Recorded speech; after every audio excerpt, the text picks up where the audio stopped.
They get back to that leadership position. Who do they then take share from? What does it mean for an AMD? Well, I think as Pat Gelsinger has correctly pointed out, Intel definitely has some work to do to bring their manufacturing up to speed, up to the leading edge. And they recognize that. It's going to take them, though, a number of years to do it. So AMD, by outsourcing, has a continuing advantage. I think they continue to gain share in the data centers, in PCs. And so that's an opportunity. We'll see whether Intel's current plan really will work. To believe that a lot of their competitors are going to want to turn to Intel for manufacturing. So I think Intel has a tough road to go here. And I hope it's one of the places where it's invested in semiconductors, and XPI, I think it's a great opportunity.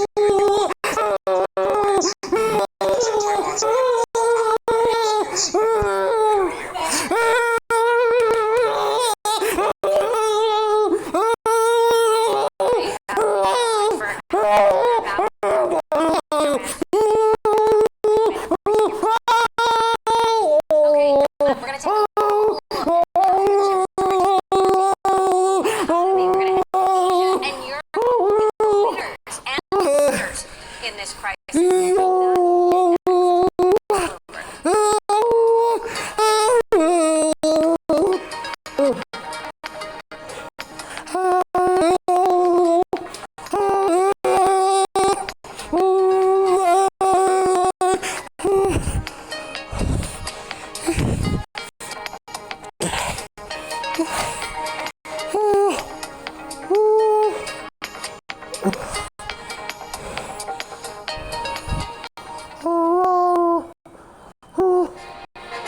BSO Now is your online home for brand new Boston Symphony Orchestra and Boston Pops performances.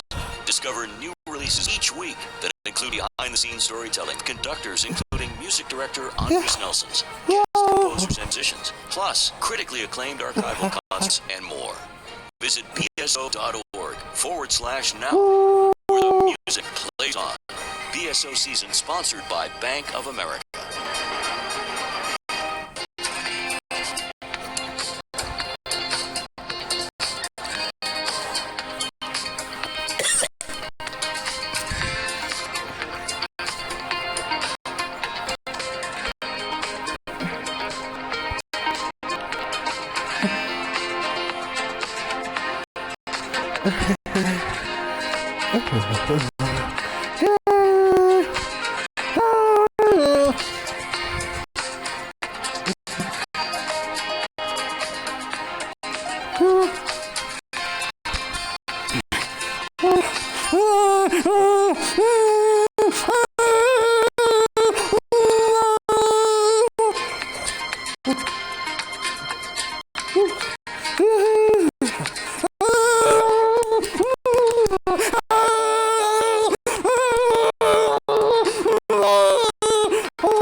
Welcome back. You're watching a special episode of Bloomberg Technology Chip Crunch.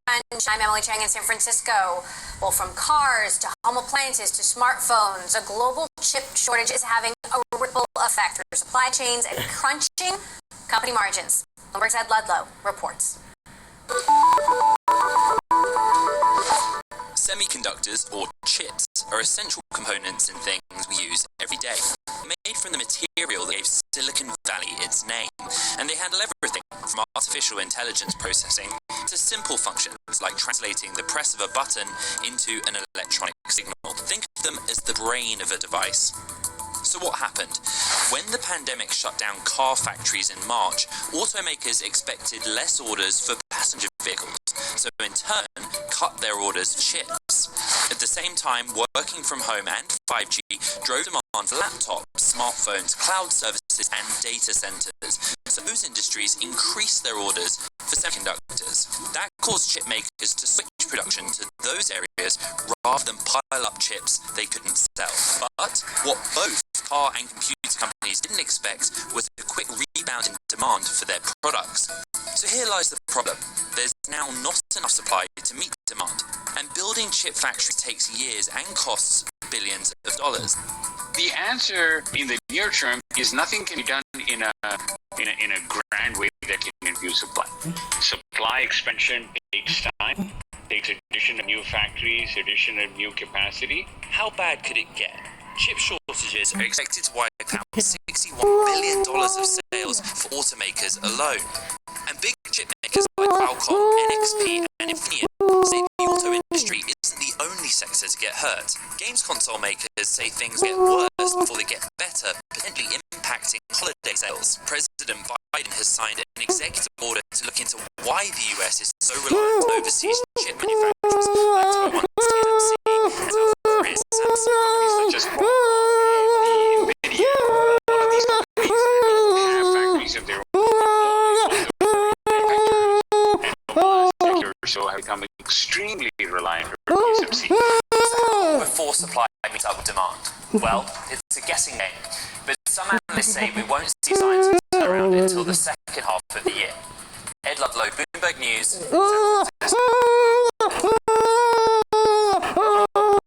So, could we see a turnaround in the second half of the year? A full recovery in a few years?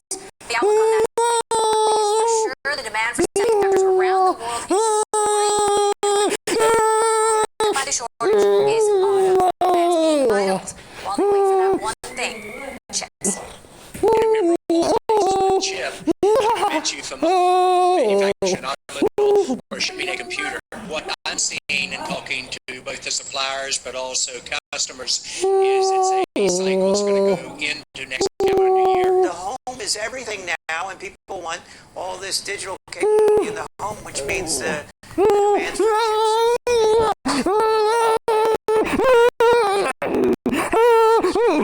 industry is affected. The capacity is too low for all players like automotive industry and consumer electronics. An industry which was even increasing last year in demand, in particular in the second quarter with all the lockdowns which happened and home office supplies. That's where the automotive industry was in standstill, and that's where since then the automotive industry is in a catch-up mode. We are keenly watching the development of the chip as well as battery supply chain. So far, it hasn't impacted us. We also have not seen that impacting our forecast for the first quarter. Of course, we're working every single day with a cross-functional team for opportunities to minimize the impact. So we'll continue to do that. And so it's a year of execution. And, you know, the issues with chips, this is a short-term issue. We'll work through it. Once you get these chips, you have to decide. You can look at your stocking factors, you can look at your profit margins, into the vehicles, so it's going to be chaotic and challenging, but I think we can navigate through it, still being able to hit our retail targets for this year. Joining me now for a closer look at how the silicon shortage is affecting the globe. We're joined by Bloomberg anchor Caroline Hyde from London and our Bloomberg News editor Peter Elstrom in Tokyo. Caroline, I want to start with you and a look at Europe. We just heard from a number of car makers there. How is the shortage impacting them across the region? Who's being hurt the most? Well, the automakers automakers specifically, a number of them coming out. Some of the truck makers, Volvo, for example, already saying they've got substantial impact in